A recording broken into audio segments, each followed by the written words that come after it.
हाँ जी, सभी को नमस्कार। चलिए, कहाँ पहुँच गए हैं? हाँ, तो बराबर लिंक बनाए रखिए, एक एक क्रम करके हम आगे बढ़ पाएँ। तो ब्रेक के पहले हमने बात कहाँ से शुरू की थी? सृष्टि की सभी इकाइयाँ निश्चित आचरण के साथ हैं, उनके आचरण की निरंतरता भी है, और वो आचरण की निरंतरता फाइनली किसी बड़ी व्यवस्था में अपनी भूमिका को प्ले करता है। इसी को हम कह रहे हैं कि हर इकाई स्वयं में व्यवस्था, व्यवस्था में भागीदारी का स्वरूप है। देखो, ये समझने की बात है कि यदि पूरी सृष्टि का ही ये डिज़ाइन है कि हर इकाई स्वयं में व्यवस्था, व्यवस्था में भागीदारी के स्वरूप में है, तो चाहे समाधि भी हो गया, इससे वो समाधि प्राप्त इकाई स्वयं में व्यवस्था, व्यवस्था में भागीदारी के स्वरूप में नहीं है, इसलिए उस जीवन को भी तृप्ति नहीं है। फाइनली उस सेंस में कहेंगे कि जो सांसारिक कोई अतृप्ति नहीं है।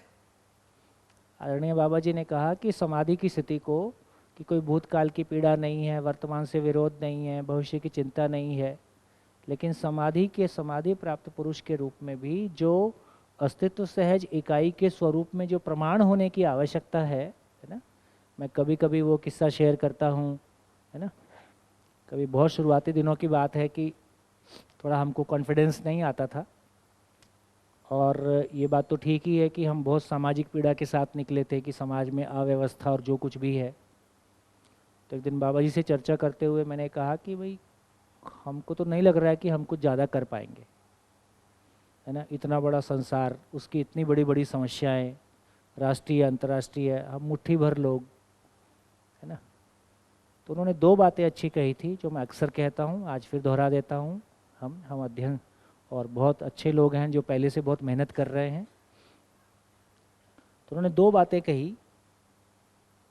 उन्होंने कहा कि देखो, तुम दिया जलाए रखो, संसार की आवश्यकता होगी तो ये कोई दिन दावानल बनेगा। एक बात हो, दिया जलाए रखो, और अपने को समझ में आ गया अध्ययन शिविर शिविर चलाते रहना, अपना दिया इतना ही, जितनी अपनी स्थिति होगी उतना चलता रहेगा। दूसरा जो कही उसने बहुत आराम दिया। तो उन्होंने कहा कि इस देश में हजारों साल से साधना की परंपराएं रही हैं, और ऐसे बहुत सारे श्रेष्ठ जीवन हैं जो समाधि या समाधि की स्थिति तक पहुँचे हैं। ये अब शरीर, क्योंकि अब इनको शरीर चलाने का कोई औचित्य नहीं बचा है। समाधि के बाद शरीर को रख पाने की स्थिति ही नहीं रहती, शरीर खुद ही छोड़ देते हैं, क्योंकि उसका कोई प्रयोजन नहीं बचा अब। तो ये लोग शरीर नहीं चलाते, लेकिन जीवन ही देखता है, जीवन ही सुनता है, जीवन ही बोलता है, बिना शरीर के भी जीवन देखता है ना। हमारे बीच में ही प्रमाण कुछ नहीं है, लेकिन ऐसे जीवन हो ही सकते हैं जो इस बात को सुनते हैं, हमको शिविर करता हुआ देखते हैं, इन बातों को सुनते हैं, क्योंकि जीवन ही सुनता है। तो यदि इन जीवन को, धरती को देख के ये समझ में आएगा कि ज्ञान को आचरण पूर्वक प्रमाणित किया जा सकता है। आचरण पूर्वक प्रमाणित करने का मतलब है कि परिवार में ज्ञान पूर्वक, संबंधों में ज्ञान पूर्वक जिया जा सकता है। शिक्षा पूर्वक एक व्यक्ति मानव चेतना को पा सकता है, और व्यवस्था पूर्वक मानव चेतना को प्रमाणित कर सकता है। तो तीन जगह हो गई मुख्य रूप से। तो ये जीवन शरीर चलाने को स्वीकार करेंगे, और ये जीवन धरती का उद्धार करेंगे। ताली ठीक से बजा सकते हैं। तो उस क्षण ना ये बोझ हल्का हो गया कि हम ही को संसार में कुछ करना है। तो उस दिन ये हो गया कि हम सबको केवल अपनी भूमिका करनी है। तो अपनी भूमिका को जितनी ईमानदारी से करें, जितने बढ़िया से करें, वो हमारी गति के लिए, हमारी तृप्ति के लिए हमारी ज़रूरत है ना। बाकी ये संसार अपने आप में एक बड़ा प्लान है। यदि एक कंपनी चलाने के लिए लोग, एक कंपनी को लोग, यदि भ्रमित मानव एक कंपनी को कई देशों में चलाता है, हंस रहे, चलाता ही है भाई। एक भ्रमित मानव अपनी कंपनी को 180 कंट्रीज में चला सकता है। जागृति के अर्थ में भ्रमित ही कहलाएगा। तो इसका मतलब है कि वो जागृत लोग क्या करते होंगे? वो बेरोजगार बैठे रहते होंगे। इसका मतलब है कि वो धरतियों की जागृति की योजना ही बनाते होंगे। धरतियों की जागृति की योजना में ही किसका योगदान कहाँ हो सकता है, उसके लिए अनुकूल योग संयोग जो कुछ भी बनता होगा। तो जो कुछ भी चल रहा है वो केवल, ठीक है, आदरणीय बाबा जी ने एक अनुसंधान दर्शन उनके माध्यम से अनुसंधान हो गया, कुछ लोग इसको कैरी करके चल रहे हैं। ये मात्र इतना छोटा मामला नहीं है, मामला इससे बहुत विशाल और बहुत बड़ा है। उस बड़ी विशाल योजना में हमको शामिल होने का मौका मिला है, ये हमारा सौभाग्य। आपको भी जिसको इस कंपनी में शामिल होना हो, स्वागत है। इससे बढ़िया सौभाग्य और क्या होगा? महापुरुषों के साथ काम करने का मौका मिले, उनकी टीम में उनका टीम मेंबर होने के मौका मिले, इससे बढ़िया और कुछ नहीं हो सकता। तो इस सेंस में ये कह रहा हूँ कि यदि स्वयं में व्यवस्था में भागीदारी ये अस्तित्व सहज स्वरूप है, तो मानव स्वयं में व्यवस्था और व्यवस्था में भागीदारी का मतलब है कि जब तक मानव अध्ययन गम्य नहीं हुआ, मानव का अध्ययन नहीं हुआ, यदि मेरे को शरीर को समझना है, शरीर कहाँ से आया है, तो पदार्थावस्था, प्राणावस्था, जीवावस्था से शरीर का प्रकटन हुआ। फाइनली हम चर्चा करेंगे गठन जड़ परमाणु ही विकास पूर्वक चैतन्य हुआ है, और इस चैतन्य परमाणु को व्यक्त होने के लिए एक शरीर की आवश्यकता है, समझने के लिए शरीर की आवश्यकता है, समझ को प्रमाणित करने के लिए, दूसरों तक पहुंचाने के लिए शरीर की आवश्यकता है ना। इस अर्थ में शरीर का होना है, और इस अर्थ में सहअस्तित्व का प्रतिरूप मानव है। फाइनली इसको प्रमाणित होना है। तो इन लाइंस पे जब हम बात करते हैं तो हमको उस बात की गरिमा का ध्यान में आता है कि एक मानव का स्वयं में जागृत होना और जागृति की परंपरा को स्थापित करना, ये सभी मानव के लिए सहज कार्य है। ये सभी मानव का यही उसकी नियति, हम बोलते हैं नियति क्या है, डेस्टिनी क्या है, यही हमारी डेस्टिनी है। ये हम सब की नियति यही है। समय सीमा का पता नहीं, 10 साल में, 100 साल में, ये नहीं बोल सकते, लेकिन फाइनली होना यही है, क्योंकि हम सभी मूल ऊर्जा में ऊर्जित ही हैं। हर मानव जितने सुख के साथ जी रहा होता है, उससे अधिक सुख की कामना के साथ बना ही रहता है। अधिक का मतलब है जब तक वो निरंतर नहीं हो जाता, और निरंतर का मतलब है वो प्रमाणित नहीं हो जाता, और प्रमाणित होने के बाद अनंत काल तक प्रमाण की श्रृंखला है, होता ही रहेगा उसके बाद। तो अभी हम एक शरीर यात्रा में जॉब तलाश रहे। ये दर्शन आपको आश्वासन देता है अनंत शरीर यात्राओं में आपकी जॉब पक्की, परमानेंट पोस्टिंग है। बाकी खाने पीने का जुगाड़ आवश्यकता अनुसार करते रहेंगे। तो जीने देना ही बाकी खाना पीना है। हाँ। अगर शरीर नहीं है तो हमने बात की कि ये हॉल में भी अशरीरी आत्मा हो सकती है, तो उनको ये लेक्चर वगैरह समझ में आता है क्या? बिल्कुल समझ में आता है, मतलब सुनाई देता है वो उसके प्रभाव में। जैसे छोटे बच्चे को देखें, गर्भकाल में वो सुनता है, कान खुला है। तो गर्भकाल में बच्चे के पे जो गर्भ संस्कार की बात कर रहे हैं, माँ जो सोचती है, माँ जो सुनती है ना, वो सब बच्चे को सुनाई देता है। माँ जो बोलती है उसका प्रभाव बच्चे पे पड़ता है। इसका ये मतलब नहीं है कि वो गर्भकाल में माँ अध्ययन में है और माँ अनुभव संपन्न है, बच्चा गर्भकाल से अनुभव संपन्न निकलेगा, ऐसा नहीं कहा। समझने का काम तो स्वशरीर ही होगा। बिना शरीर के एक व्यक्ति शरीर यात्रा में अपनी चेतना को जहाँ तक इवॉल्व कर पाता है, जितना उसको समझ में आता है, उसके साथ वो अपनी शरीर यात्रा पूरी करता है, और उसी चेतना के साथ आगे की यात्रा फिर शुरू करता है। तो केवल जीवन स्वरूप में समझने का काम नहीं हो सकता, अध्ययन करने का काम नहीं हो सकता है। लेकिन हर व्यक्ति, आज भी हम देखें, आज भी हर व्यक्ति जिस माइंडसेट का होता है उसी माइंडसेट के लोगों के साथ रहता है, उसी तरह के कार्यक्रमों में भागीदार रहता है। कौन रहता है? जीवन ही तो रहता है। जीवन शरीर छोड़ने के बाद भी जिस मानसिक स्थिति का होता है उसी तरह के मानसिक वातावरण में, उसी जगह में जीवन भी कहीं ना कहीं तो रहेगा। इंद्रियों से कुछ नहीं सुनाई देता है। ये पेन दिख रहा है? ये मैं आँख से देख रही हूँ। हाँ, आँख से देख रही।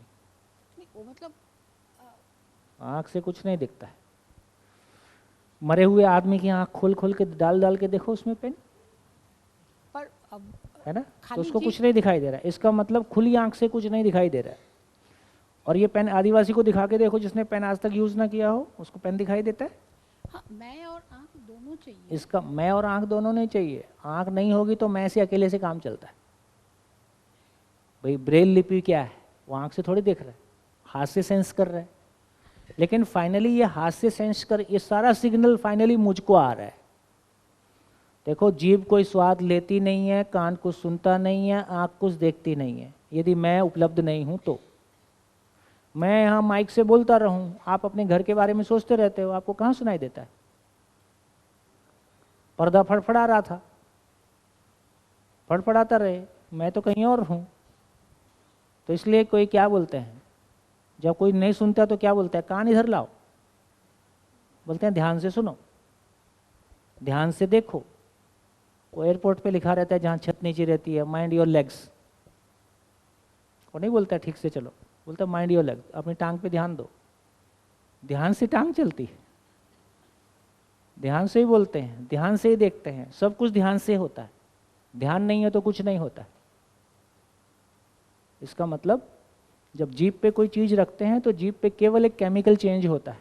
उस केमिकल चेंज को मैं नोटिस करता हूं कि ये मीठा है, स्वाद मुझको आता है। खाना खाते हैं तो स्वाद मुझको आता है, पोषण शरीर को मिलता है। शरीर को स्वाद नहीं मिलता है, शरीर को पोषण मिलता है। उस स्वाद को इंद्रियों के माध्यम से ग्रहण करने वाला मैं हूं। जब चिंता में रहते हैं, नहीं ध्यान देते हैं, खाना खा लेते हैं, नमक नहीं था, पता नहीं चला, क्योंकि मेरा ध्यान नहीं था। तो सारा काम, शरीर केवल साधन है, उसके माध्यम से जो भी इंद्रियों में घटना घट रही है वो केवल एक केमिकल चेंज है। उस चेंज को पहचानने वाला मैं हूं। जैसे वो बोलते हैं ना, वो गुड टच बैड टच, उसमें क्या फर्क पड़ता है? टच तो टच ही होता है, लेकिन सारा फर्क पड़ जाता है। स्पर्श तो स्पर्श ही है। वो स्पर्श एक पिता का भी है, वो स्पर्श एक दूसरे व्यक्ति का भी है, वो स्पर्श माँ का भी है, लेकिन इंटेंशन से स्पर्श में फर्क पड़ता है। तो क्या हम ऐसा कह सकते हैं कि मतलब विदाउट टेकिंग ह्यूमन बॉडी जीवन कैन इवॉल्व? बस वही तो उसको मना किया, वही बोलोगे। इतना ही बोला कि इवॉल्व नहीं हो सकता है, सुन सकता है, सुनने का कोई प्रभाव उसमें रह सकता है। जैसे बच्चा गर्भकाल में जो सुनता है, उसी तरह की चीज़ों को सुनने की उसकी प्रवृत्ति बेहतर हो सकती है ना। जैसे अमेरिका में कभी एक प्रयोग आया, गर्भकाल में 1000 महिलाओं पे प्रयोग किए गए, 500 महिलाओं ने टीवी देखा, 500 महिलाओं ने कोई धुन, कोई अच्छा कुछ तो भी सुना। तो जिन्होंने गर्भकाल में टीवी नहीं देखा था, उनको टीवी दिखाने से बच्चे रोते थे, और जिन्होंने देखा था उनको कोई ज़्यादा प्रॉब्लम नहीं थी। तो इस तरह के तमाम एक्सपेरिमेंट अलग अलग जगह होते ही रहते हैं। लेकिन ये ध्यान में आ गया, जीवन ही सुनता है, जीवन ही देखता है, जीवन ही बोलता है ना। इसको परिचय शिविर में अपन काफ़ी विस्तार से करते हैं ना। तो जीवन ही देखता है, और जैसा अभी दिख रहा है इससे बढ़िया ही दिखता है, खराब नहीं दिखता है। बढ़िया। हाँ जी, हाँ जी। आपने बोला कि जब अध्ययन हो जाता है, जब यानी समझ आ जाती है पूरी, तो उसके बाद यानी परमानेंट ऐसे साइकिल में ऐसे घूमते यानी हम हर बार अलग अलग ऐसे धरती पे या फिर दूसरे प्लेनेट पहले वगैरह अपना पे। परिचय बताओ। श्लोक वैसे वर्मा, थोड़ी पूरा अच्छे से बताओ। गांधीधाम कच्छ, गांधीधाम कच्छ। कौन सी क्लास में? 7th। 7th क्लास में। हाँ। तो जैसे अगले शरीर यात्रा में हम लोग यानी दूसरे प्लेनेट पे दूसरे उधर जाएंगे, और उधर दूसरे प्लेनेट या फिर जहाँ पे भी, प्लेनेट पे जाएंगे। हाँ, या फिर यहीं पे जहाँ पे भी ऐसे। फिर जैसे हमारी जब समझ हो जाएगी तब तो उसके बाद क्या? यानी उधर ही ऐसे गोल गोल घूमते रहेंगे। अच्छा, ऐसे ही गोल गोल घूमेंगे। तो इसको आगे की चिंता हो गई है। बोले यार अभी तो गोल गोल घूम ही रहे हैं, समझने के बाद भी गोल गोल ही घूमना है। तो फिर उसके बाद क्या होगा? देखो, अभी भी हमको, जैसे एक समय था तुम छोटे थे, हम सभी छोटे थे, कहीं भी सुसु पॉटी कर देते थे, बोलना नहीं आता था, चलने नहीं आता था। अभी जब से चलना आया उसके बाद गिरे हो? अब नहीं गिरते हैं। जब से बोलना ठीक से आ गया, अब अपन तुतला के बोलते हैं, अब अपन हम ठीक से ही बोलते हैं। तो इसका मतलब है कि जब भी हम कोई चीज़ को सीख लेते हैं तो सीखे हुए की, समझे हुए की निरंतरता हो जाती है। तो अभी हमको सोचना नहीं आता है, कुछ गलत भी सोच लेते हैं, कुछ गलत भी बोल देते हैं।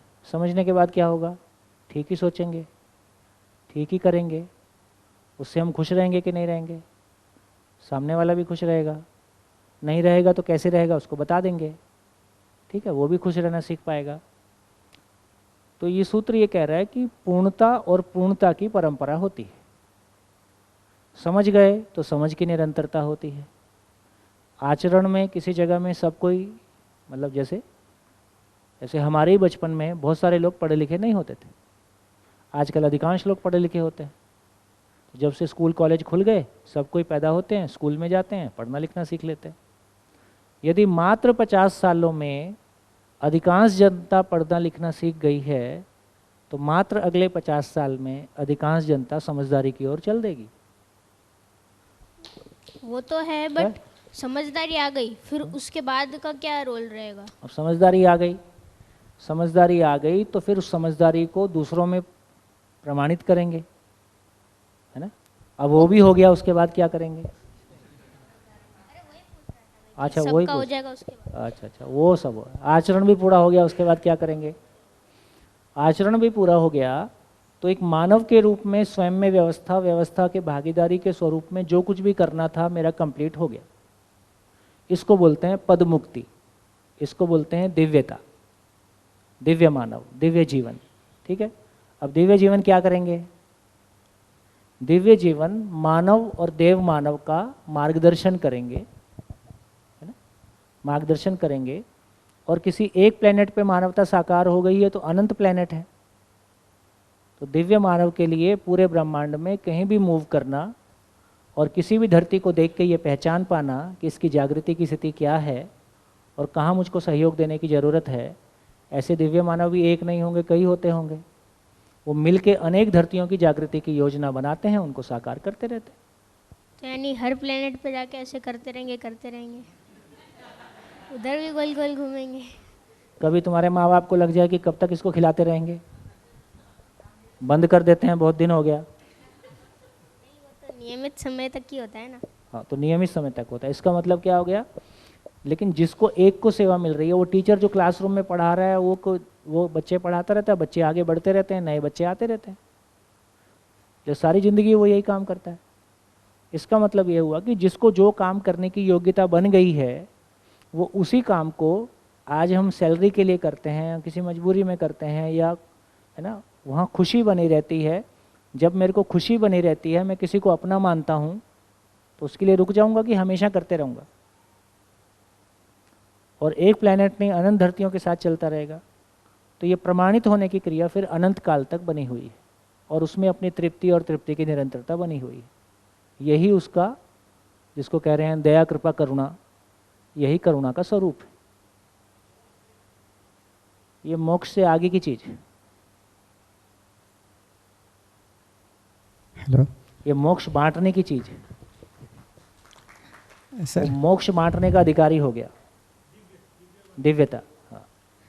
सर, अभी जो सूत्र एक बताया गया कि मानव जिस भी सुख के साथ बना रहता है उससे अधिक सुख की चाहना उसकी उसमें बनी रहती है। तो इसकी ये सूत्र की सीमा भ्रमित मानव तक ही सीमित है कि कैसे है? जागृत मानव में भी, अनुभव संपन्न मानव में भी जो अनुभव को एक बढ़िया सूत्र आता है कि अनुमान से अधिक उदय होता है। ये जो अभ्युदय शब्द है, ये बेसिकली मानव में समाधान के उदय की निरंतरता है अभ्युदय मतलब उदय की निरंतरता, इसका नाम अभ्युदय। तो अभ्युदय संस्थान। तो अभ्युदय शब्द मानव में, मानव के इवोल्यूशन के अर्थ में सबसे सुंदर शब्द जो है वो अभ्युदय है। तो मानव में अभ्युदय होता है। अभ्युदय का मतलब है एक भ्रमित मानव प्रॉब्लम की फैक्ट्री होता है, एक समाधानित मानव समाधान की फैक्ट्री होता है, जागृत मानव। लेकिन अब वो अनुभव संपन्न हो गया तो अब प्रमाणित होने की बात आएगी, परंपरा में उसको स्थापित करने की बात आएगी। देखो ये भी एक बहुत महत्वपूर्ण बात है। परंपरा में ये माना गया, सामान्य उससे माना गया कि धर्म और इस तरह की बातें सुनने से आदमी की महत्वाकांक्षाएं कम होती हैं। आदमी क्या बोलते हैं, अकर्मण्य होता है, किस्मत पे आधारित हो जाता है ना। ऐसी बहुत सारी बातें हम सुनते ही है, वक्त के पहले किस्मत से अधिक कुछ नहीं मिलता है, ऐसा बहुत सारा है ना। लेकिन आप दर्शन को देखोगे तो पता चलेगा आपकी महत्वाकांक्षा बढ़ रही है कि घट रही है। तो सही अर्थों में अपने महत्व को जानने की आकांक्षा है। महत्वाकांक्षा सही अर्थों में अपने महत्व को जानने की आकांक्षा है। एक मानव की महिमा, एक मानव की गरिमा कितनी विशाल हो सकती है जब वो अपने धर्म को समझता है, जब वो अपने होने को समझता है। उसकी उपयोगिता का विस्तार एक धरती तक नहीं, अनेक धरतियों तक होता है। इतनी उपयोगिता के साथ होने वाला एक मानव, तो अनुभव संपन्न मानव भी प्रमाणित करने के अर्थ में, जो उसकी तृप्ति समझ के अर्थ में बनी है, प्रमाणित करने के अर्थ में उस तृप्ति को पाता है। और आगे भी लगातार, मैं एक बार क्या बाबा जी ने किसी अमरकंटक के पास में कोई गांव था, वहाँ उन्होंने ग्राम स्वराज्य का काम किया। मैं जीवन विद्या में आने के पहले 6-7 साल तक लगातार बहुत सारा ग्रामीण विकास का काम फिजिकली गांव में रह के और इसमें शामिल होकर करता आया। तो जो कुछ भी चल रहा था और जो कुछ भी मैंने सुना, उससे मेरे को ये लगा कि ये मतलब मेरे हिसाब से तो ये बात नहीं बन रही है, ये बात नहीं बनेगी। तो मेरे मन में ये था कि देखो, जागृत मानव तो यदि कोई काम करता होगा वो तो 100% थ्रू ही जाएगा, वो तो कभी रुकेगा ही नहीं। तो एक बार बाबा से चर्चा हुई तो उन्होंने कहा कि देखो, जो हम कह रहे हैं कि अनुभव से अधिक अनुमान, तो अनुभव से अधिक अनुमान प्रमाणित करने के अर्थ में भी अनुमान काम करता है। क्योंकि जब हम प्रमाणित करने की बात करते हैं और दो मानव की परस्परता की बात है, दो मानव की परस्परता नहीं है, उसमें पूरे उस मानव के साथ में उसके परिवार की परस्परता है, उसके साथ में समाज की परस्परता है, उसके साथ में देश दुनिया की सारी परिस्थितियों की परस्परता है। तो एक आदमी कितनी तरह से प्रभावित है ना, उसकी अपनी मानसिकता के साथ। तो इसका मतलब है कि अनुमान काम करता है। अनुमान में बहुत सारी चीज़ें, वो गांव में काम कर रहे हैं तो उसके बाद वो स्टेट के सेक्रेटरी को बोल रहे हैं, किसी और को, बड़े अधिकारियों को बोल रहे हैं कि वो लोग आएँ, उस प्रक्रिया को देखें। मेरे को लग रहा है इसमें क्या निकलेगा। बात करके पता चला, बोले आज कुछ नहीं निकलेगा, लेकिन कल 20 साल बाद जब ये अनुसंधान स्थापित हो रहा होगा तो सरकारी मशीनरी में ये मैसेज रहे कि ये कोई अच्छा काम है, ताकि वो इसको सपोर्ट कर पाए। तो एक महापुरुष जब भी सोच रहा है वो तो परंपरा की लंबाइयों के साथ आज की घटनाक्रम को देख के सोच रहा है। हम आज के घटनाक्रम में आज के हिसाब से रिजल्ट आ रहा है कि नहीं आ रहा है, उसको देख के सोच रहे हैं। तो हमारे सोचने की सीमा बहुत छोटी है, उनके सोचने की सीमा परंपरा स्थापित होने के अर्थ में है। कोई बीज आज डाल देना है, वो 20 साल बाद आएगा, पता है पहले, या उसका अनुमान है पहले से। तो इस रूप में जब हम जागृत मानव की बात कर रहे हैं तो वो मानव, देव मानव, दिव्य मानव के रूप में स्वयं के ज्ञान को प्रमाणित करता है। वो परिवार में ज्ञान को स्थापित करता है, समाज में ज्ञान को स्थापित करता है, और व्यवस्था के रूप में, पॉलिटिकल सिस्टम के रूप में भी ज्ञान के अर्थ में परंपरा हो जाए उस अर्थ में स्थापित होता है। यदि यहाँ तक का काम हो गया, अब हर प्लेनेट पे इसका रिपीटिशन नहीं होगा, अब नया कुछ नहीं होना है। तो इसलिए इसको दिव्यता बोल रहे हैं, पदमुक्ति बोल रहे हैं। लेकिन क्या ये काम रुक जाने वाला है? अनंत प्लेनेट होंगे, तो अनंत प्लेनेट पे ये काम लगातार चलता ही रहता है। तो उस अर्थ में प्रमाणित होने की निरंतरता एक आदमी अपनी उस उपयोगिता के साथ, है ना, जो मानव, देव मानव है, उनका मार्गदर्शन उनके साथ में काम करता ही रहता है। इसमें कोई दिक्कत है? बोर हो जाएगा ऐसा लग रहा है?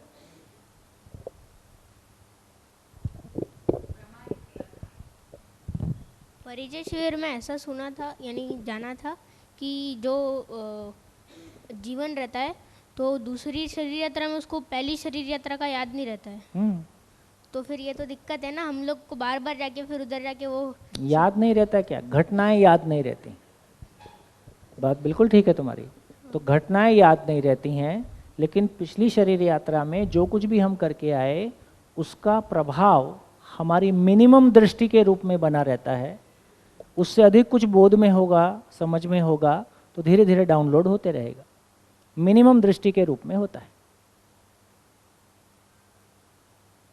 तो घटनाएं याद नहीं है, लेकिन हमारी दृष्टि बदल जाती है। जी। तो अभी जैसे मुझे ध्यान गया, चेतना विकास के लिए शरीर चाहिए। हाँ।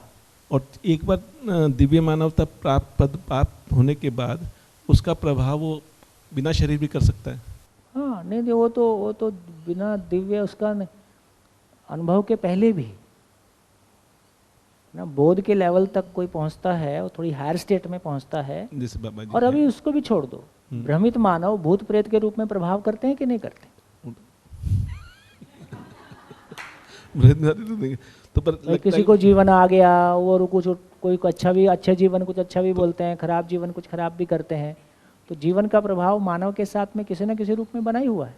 जैसे कई बार लगता है कि जैसे मैं कुछ बोल रहा हूँ, वो मेरी खुद की चेतना ने कुछ और दूसरा सपोर्ट कर रहा है। हाँ, ये अपने में भी कुछ इवॉल्व हो सकता है, कोई सच्चाई भी हो सकती है। हमारे पास अभी इस स्थिति में कोई ठोस प्रमाण नहीं होता है, लेकिन कोई स्थिति आएगी, दूसरे जीवन सपोर्ट कर, कोई स्थिति आएगी।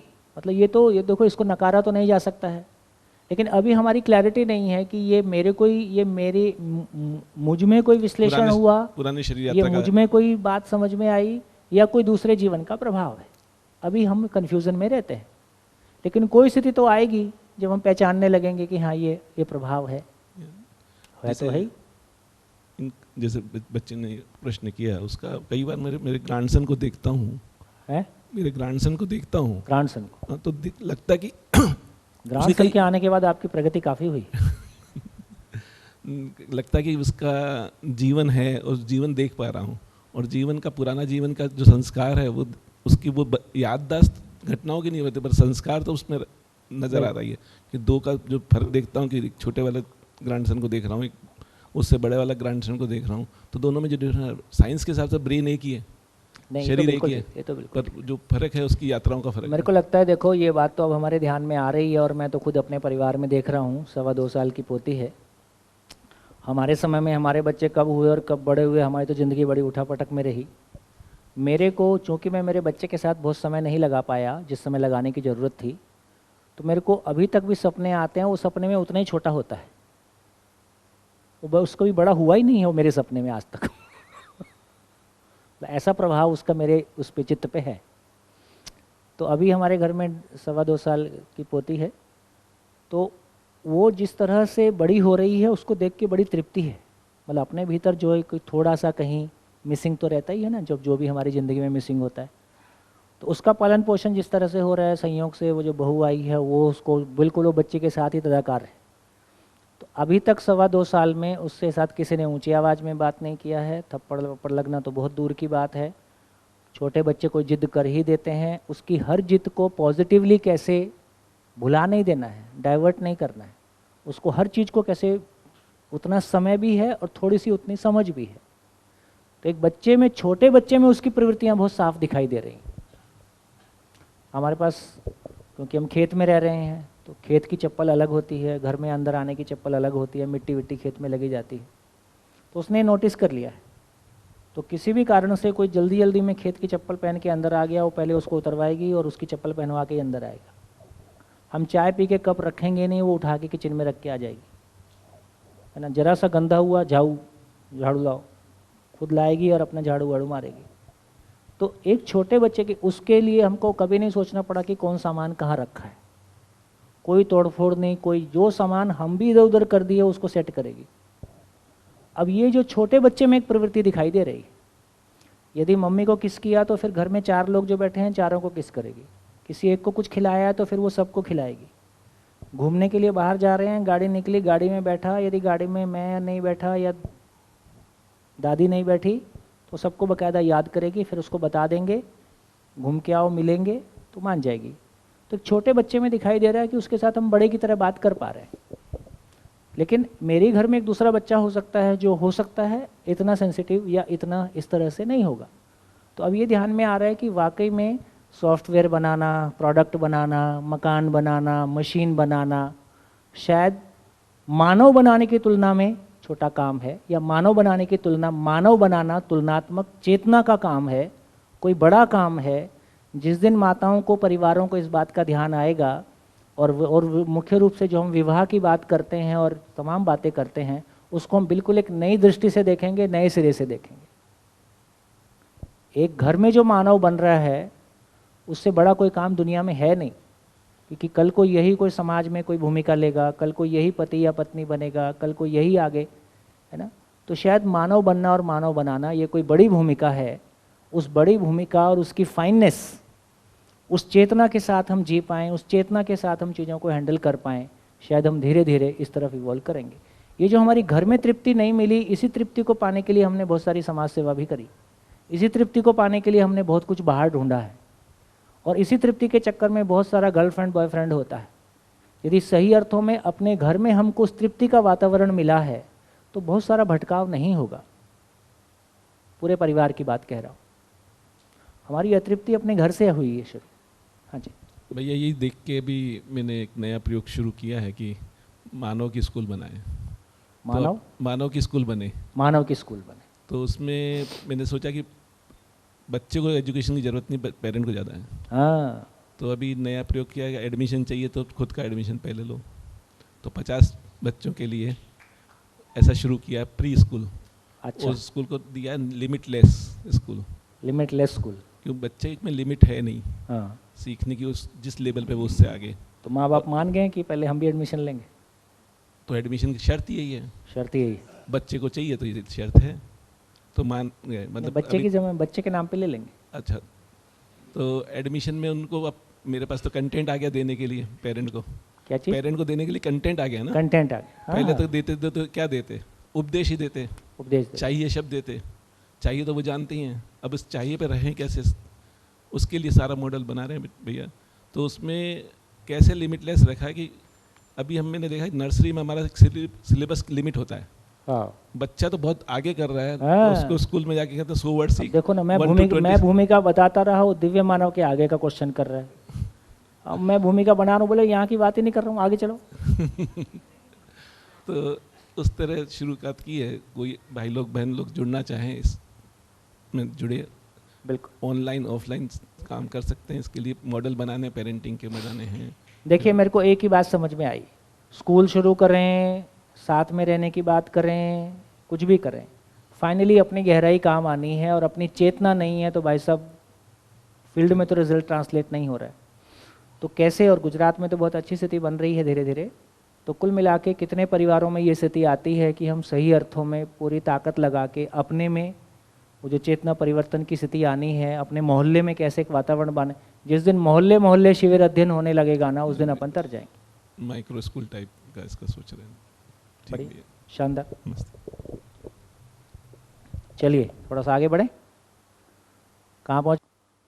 तो ये ध्यान में आ गया कि परमाणु को देख के ध्यान में आ गया कि कोई भी परमाणु अंशों से मिलके बना है, और ये अंश मिलके एक परमाणु के रूप में हो गए हैं। और परमाणु की भी संख्या देखेंगे तो 2, 3, 4, 5 ऐसे ही क्रमशः बढ़ती हुई पूरी जाती है।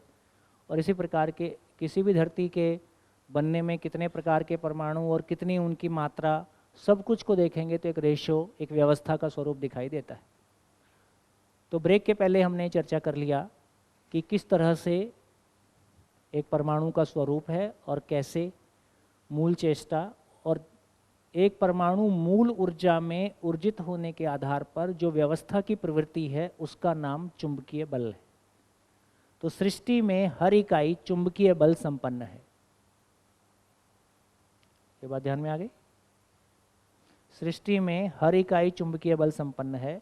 ये चुंबकीय बल ही वो चीज है जिसमें कि हर इकाई में व्यवस्था के अर्थ में एक दूसरे के साथ चिपकने की प्रवृत्ति, एक दूसरे के साथ जुड़ने की प्रवृत्ति, एक दूसरे के साथ होने की प्रवृत्ति, इसको चुंबकीय बल बोल रहे हैं। यहाँ तक ठीक हो गया? आगे चले।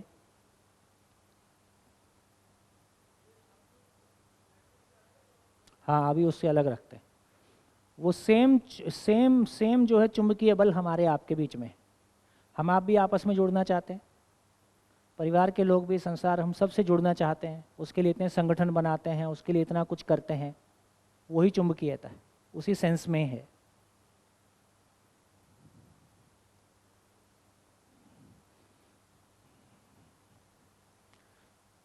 इसको यदि थोड़ा सा परिमार्जित करना है, थोड़ा सा और व्यवस्थित, अब जब बात चली है तो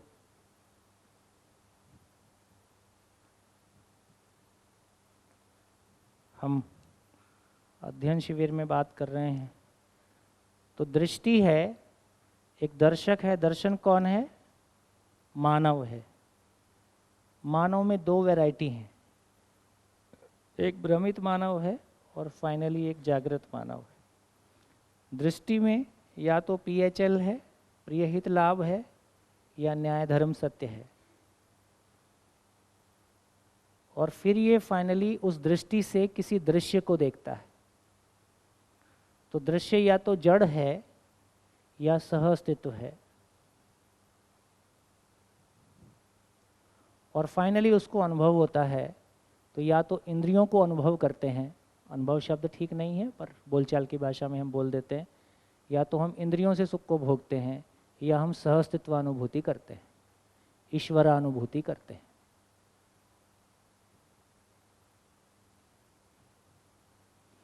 तो दर्शक, दृष्टि, दृश्य, है ना, फाइनली दर्शन, और दर्शन की पूर्णता अनुभव। तो खेल सारा कितना है? स्वयं को शरीर मानते हुए चलते हैं तो भ्रमित मानव प्रियहित लाभ की दृष्टि से जड़ संसार का दर्शन करता है और इंद्रियों को भोगते रहता है। एक यात्रा ऐसी है। दूसरी यात्रा है ना, मध्य दर्शन रूपी अनुसंधान से प्राप्त न्याय धर्म सत्य की दृष्टि के साथ जब एक दर्शक देखता है तो उसको सहअस्तित्व का दर्शन होता है और उसकी पूर्णता अनुभव है। इस तरह से वो सहअस्तित्व अनुभूति या ईश्वर अनुभूति को पा लेता है। कुल यात्रा ऐसी है।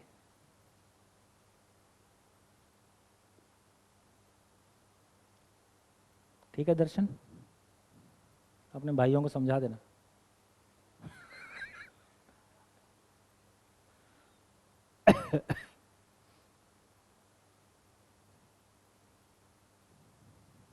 अब ये ध्यान में आ गया तो परमाणु कैसे हुआ ये हमारे ध्यान में आ गया। तो ये कुछ अंश केंद्र में है,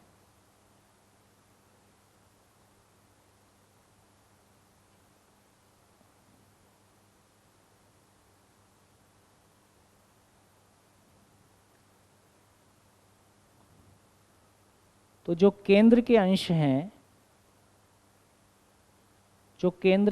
हैं, वो घूर्णन गति में रहते हैं। परमाणु में 3 प्रकार की गति पाई जाती है। घूर्णन गति, केंद्र में घूर्णन गति, जो परिवेश है, ऑर्बिट है, उसमें घूर्णन गति सहित वर्तुलात्मक गति, ऑर्बिटल मोशन।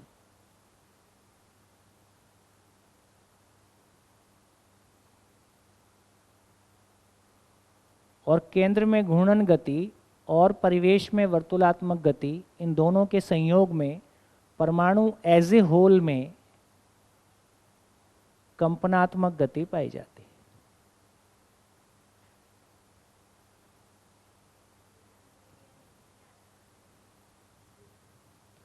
ये वाले लट्टू वाला लट्टू घूमता है ना, तो स्पिन मोशन, रोटेशन जब कह रहे हैं तो किसी के चारों तरफ घूम रहा है, साथ में स्पिन मोशन भी कर रहा है ना। हाँ, जैसे लट्टू जब गिरता है तो घूमते हुए, है ना, घूमता भी है और ऐसा ऐसा करने लगता है और फिर धीरे से लेट जाता है। तो ठीक हो गया।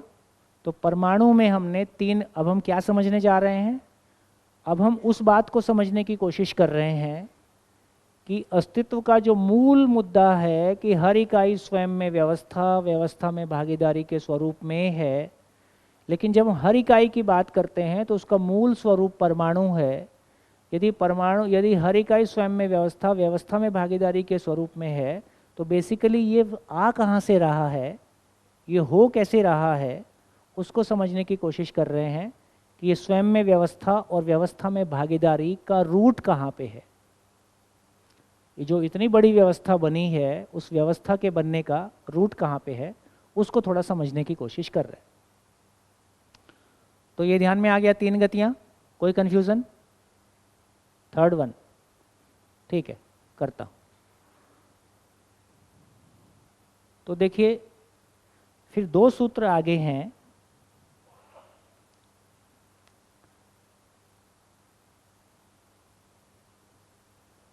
आकर्षण प्रत्याकर्षण से कंपनात्मक गति।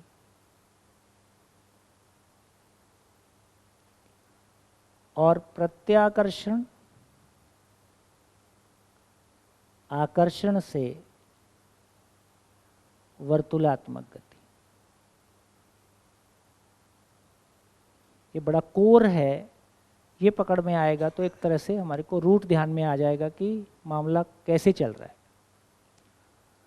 तो देखिए, एक तो ये ध्यान में आ गया कि जो केंद्र के अंश हैं, मूल ऊर्जा में ऊर्जित होने के आधार पर किसी भी परमाणु में जो केंद्र में अंश हैं वो घूर्णन गति के साथ हैं, और जब कोई भी अंश मूल ऊर्जा में ऊर्जित होने के आधार पर इन सब का अपना एक मैग्नेटिक फील्ड बनता है, और ये केंद्र के अंशों का मैग्नेटिक फील्ड का प्रभाव पूरे परमाणु तक रहता है। तो ये पूरा परमाणु का जितना भी बड़ा आकार है, जो केंद्र के अंश हैं उनका घूर्णन गति से बना हुआ चुंबकीय बल प्रभाव, मैग्नेटिक फील्ड, पूरे परमाणु के जितने आकार में उतने आकार में वो फैला ही रहता है। अब जो केंद्र में पार्टिकल है वो क्या कर रहा है?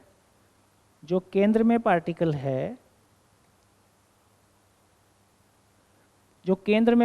है, वो भी मूल ऊर्जा में ऊर्जित है।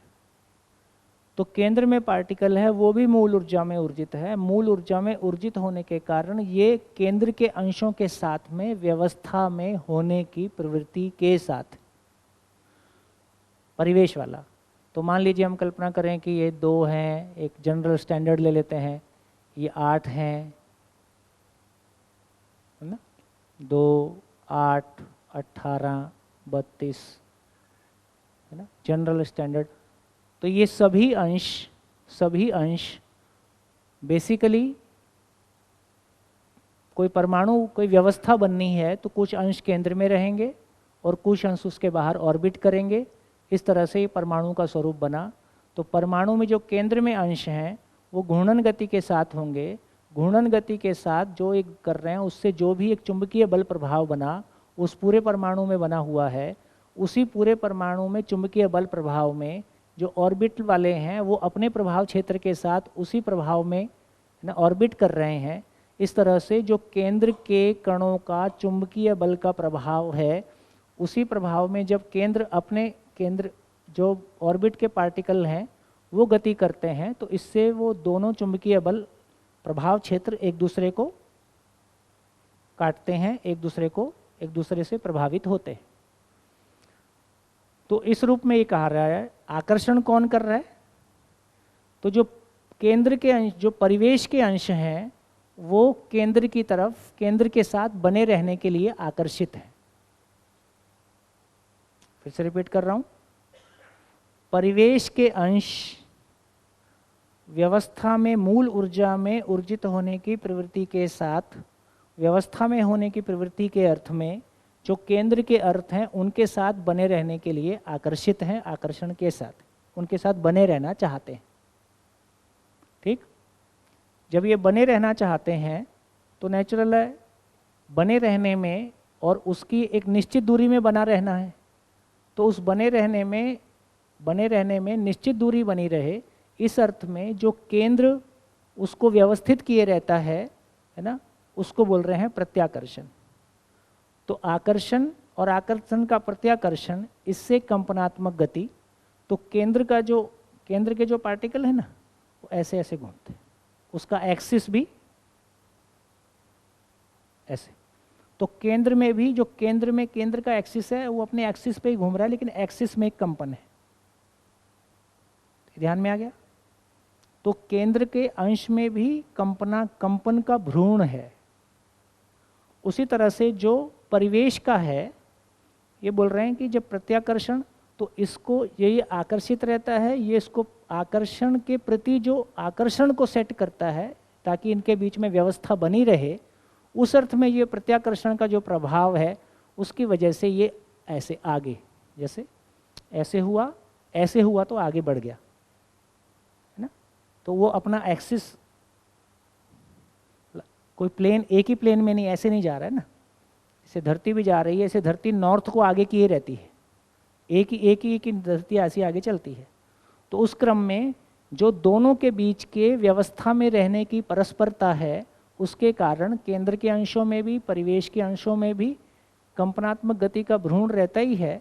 तो केंद्र में घूर्णन गति, परिवेश में वर्तुलात्मक गति, दोनों का संयुक्त स्वरूप फाइनली, जिसको हम कह रहे हैं कि कंपनात्मक गति के रूप में व्यक्त होता है। ये कंपनात्मक गति का स्वरूप कैसा बनता है?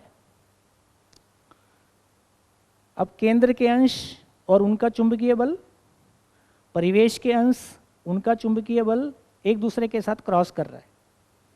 जब ये परस्परता में आते हैं तो तीन तरह के प्रभाव हम देखते हैं। जैसे मैंने हाथ रगड़ा तो क्या प्रभाव दिखाई दिया? एक प्रभाव है जो मेरे को कान से सुनाई दे रहा है, साउंड। एक प्रभाव है जो मेरे को गर्म लग रहा है, ध्वनि, ताप।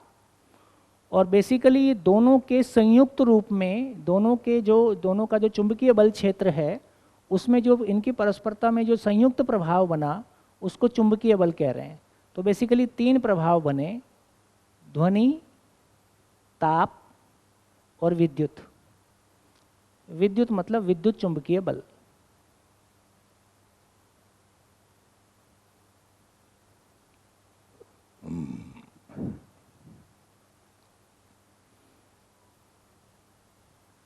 तो विद्युत, तो हर परमाणु को देखेंगे, हर परमाणु में अंशों की संख्या निश्चित है, ठीक। उसके आधार पे ऊर्जित होने का स्वरूप निश्चित है, उसके आधार पे कंपनात्मक गति का स्वरूप निश्चित है। दो और बढ़िया सूत्र हैं जिनसे और बात बन जाएगी। ये कह रहे हैं कि जो वर्तुलात्मक गति है, वर्तुलात्मक गति होने का स्वरूप है, कंपनात्मक गति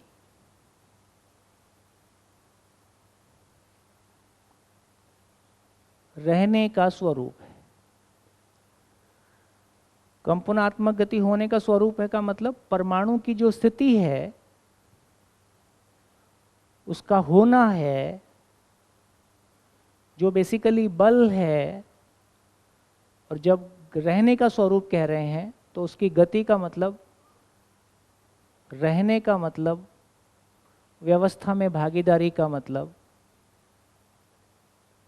शक्ति, यही शक्ति के रूप में व्यक्त है। धीरे धीरे यहाँ क्या हर शब्द का मतलब संदर्भ में क्या कहने की कोशिश कर रहे हैं। तो देखो, जब किसी परमाणु को बोलेंगे तो हम क्या देख रहे हैं? हम ये देखेंगे कि कुछ अंश केंद्र में है, कुछ अंश उसके बाहर ऑर्बिट कर रहे हैं। इससे उस परमाणु के होने का स्वरूप स्पष्ट हुआ।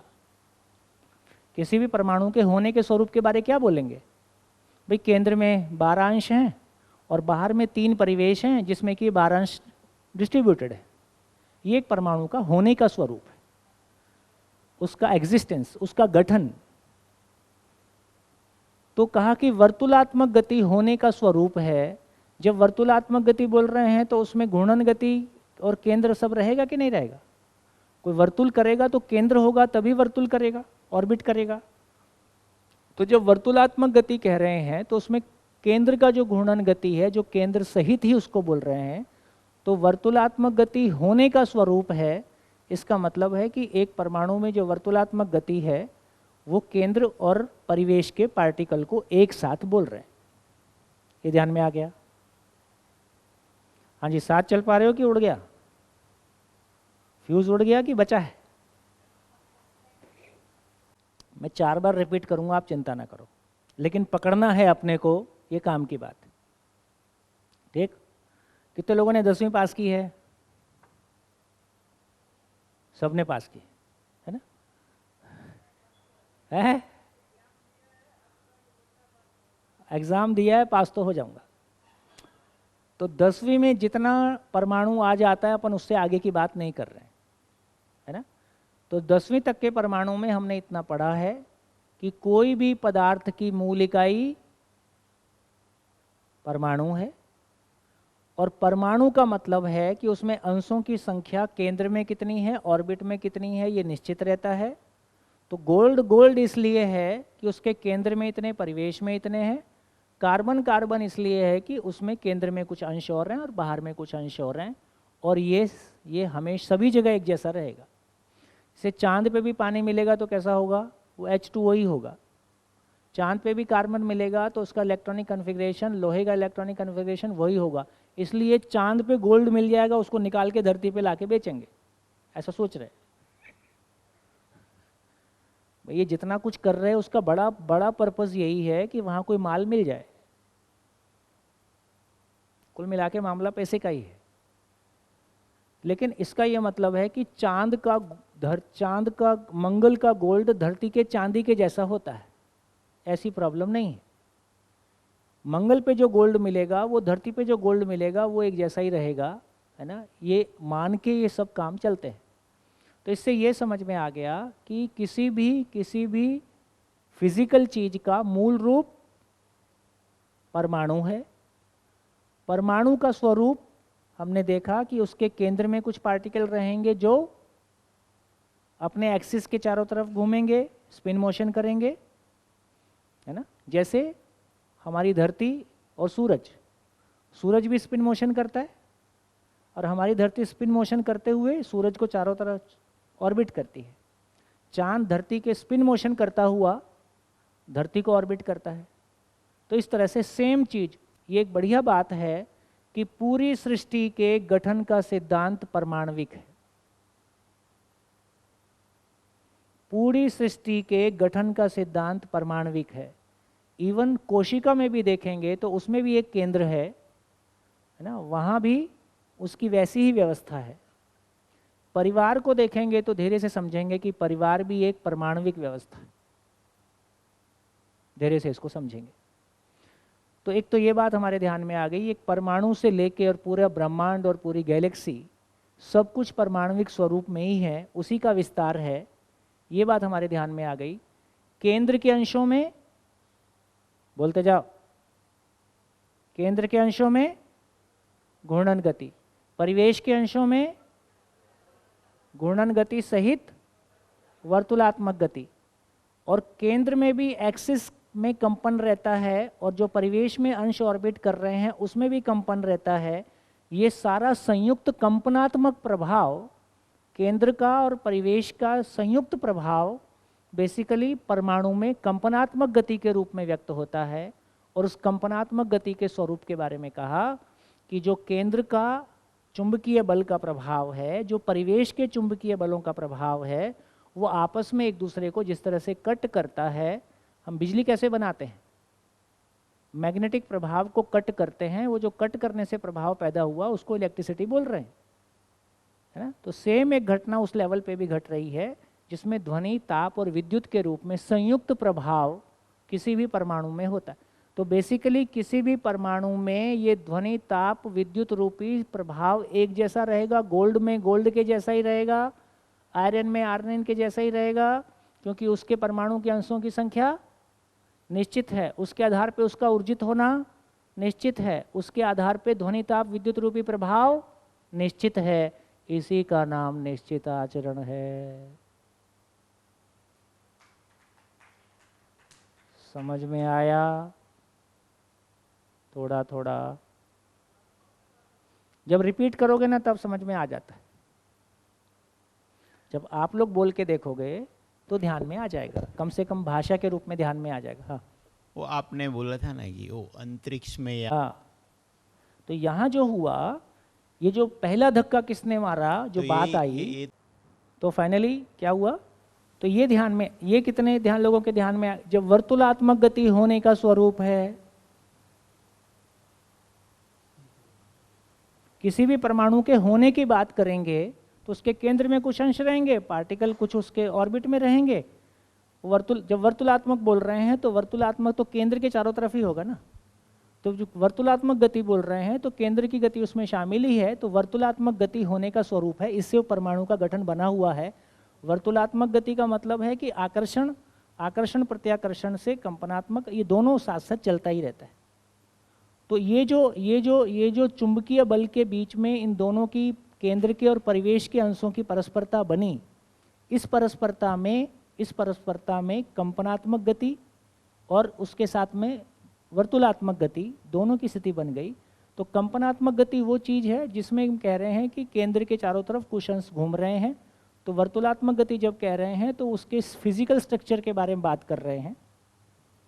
जब वर्तुलात्मक गति बोल रहे हैं तो उसके फिजिकल स्ट्रक्चर के बारे में बात कर रहे हैं।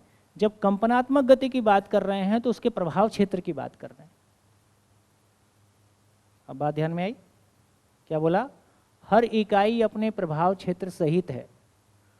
तो इन दोनों चुंबकीय बलों का की वजह से जो उसकी कणों में जिस तरह का प्रभाव बना और ध्वनि और ताप के रूप में, विद्युत के रूप में जैसा प्रभाव बना, वो प्रभाव है, ये प्रभाव ही तय करता है, ये प्रभाव ही तय करता है कि ये दूसरे के साथ में कैसा रिएक्ट करेगा।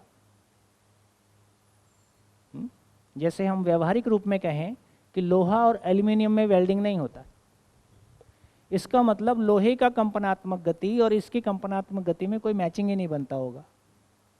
जब हम कह रहे हैं कि H2O, तो जब भी पानी बनेगा तो दो हाइड्रोजन के परमाणु ऑक्सीजन के एक से मिलेंगे। मैं इस बारे में बहुत गहन ना करके सामान्य भाषा में कह रहा हूँ। इसका मतलब है H2O, तो दो की कंपनात्मक गति मिलके एक ऑक्सीजन के कंपनात्मक गति के साथ में मैच करता होगा, इसलिए इनकी ये स्थिति बनेगी। तो ये सारी जो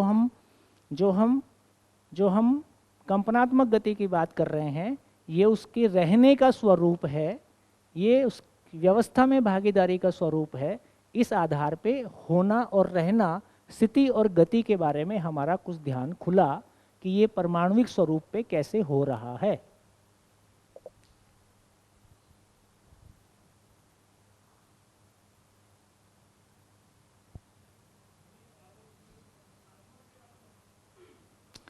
हाँ, जो कंपनात्मक गति का मतलब है कि केंद्र और परिवेश के जो दोनों अंशों का जो सम्मिलित प्रभाव है, उसकी वजह से जो प्रभाव बना, क्या प्रभाव बना?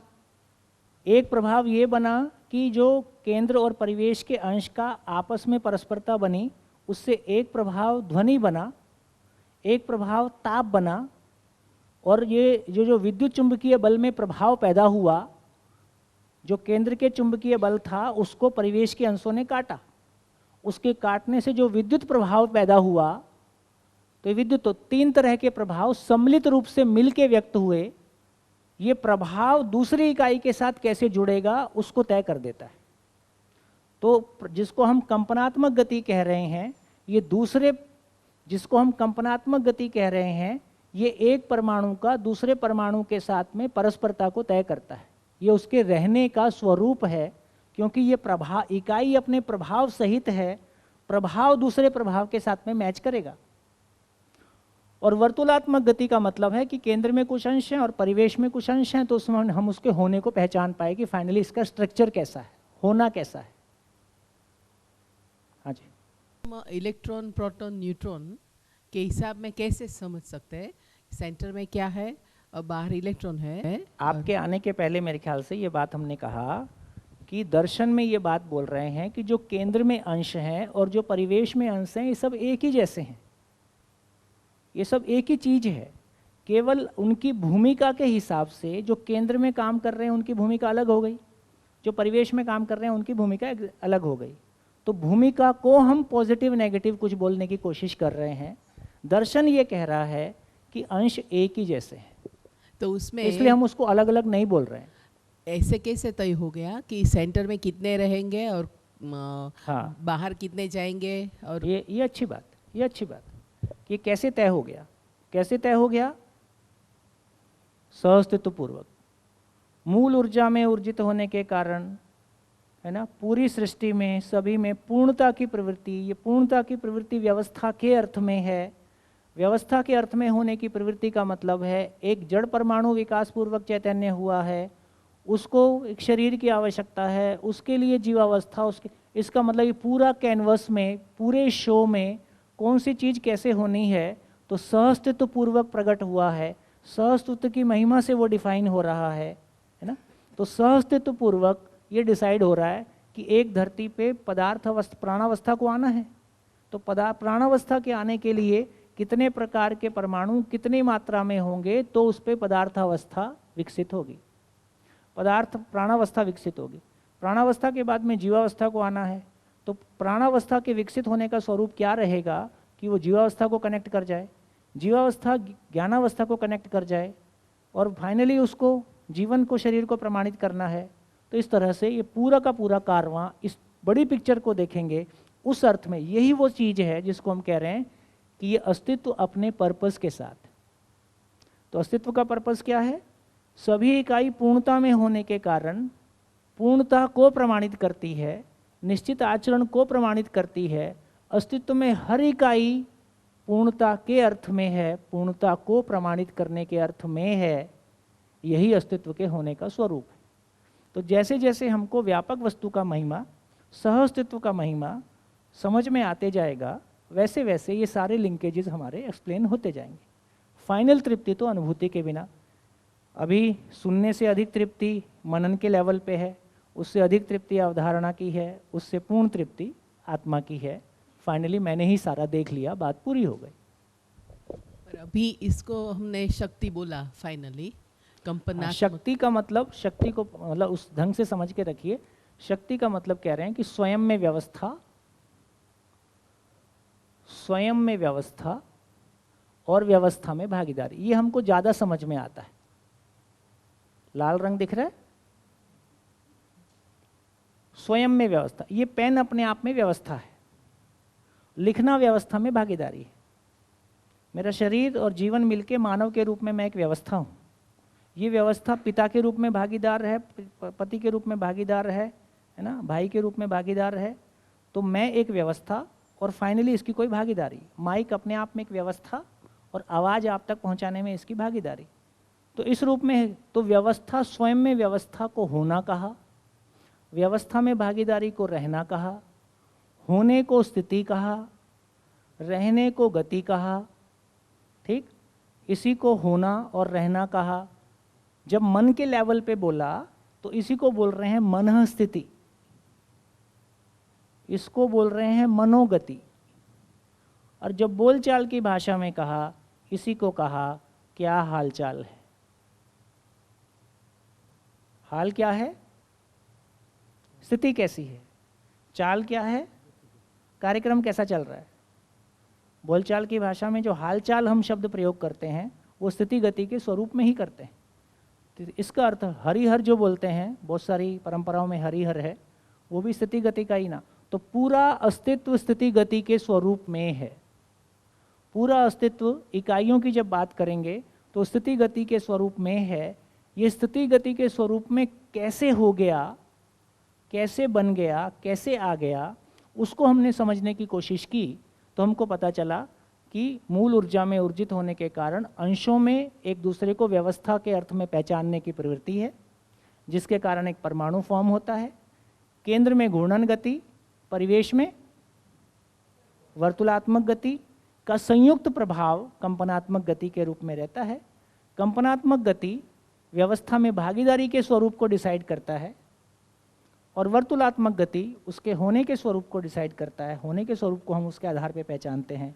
इस प्रकार वर्तुलात्मक और कंपनात्मक गति की महत्ता को, इसी प्रकार जिस तरह से व्यापक वस्तु और जड़ परमाणु, जिस तरह से व्यापक वस्तु और जड़ परमाणु के सहअस्तित्व में व्यक्त प्रभाव ध्वनि, ताप और विद्युत है, उसी तरह से जीवन और व्यापक वस्तु के सह अस्तित्व में व्यक्त प्रभाव कल्पनाशीलता है। क्या समझ में आ गया? क्या समझ में आ गया? अब ये ध्यान में आ गया कि जो मानव के पास सोचने समझने की असीम क्षमता है, ये कहाँ से आ रही है? तो ये हमारे खाना खाने से नहीं आ रही है। ये धरती के सभी मानव में समान रूप से उपलब्ध है, इसमें कुछ कम ज़्यादा नहीं है। तो इसका मतलब है कि व्यापक वस्तु और जीवन के सह अस्तित्व में व्यक्त प्रभाव कल्पनाशीलता है। कल्पनाशीलता ज्ञान का बीज है, इसी को वृक्ष के रूप में विकसित होना है। जय हो, मंगल हो, कल्याण हो।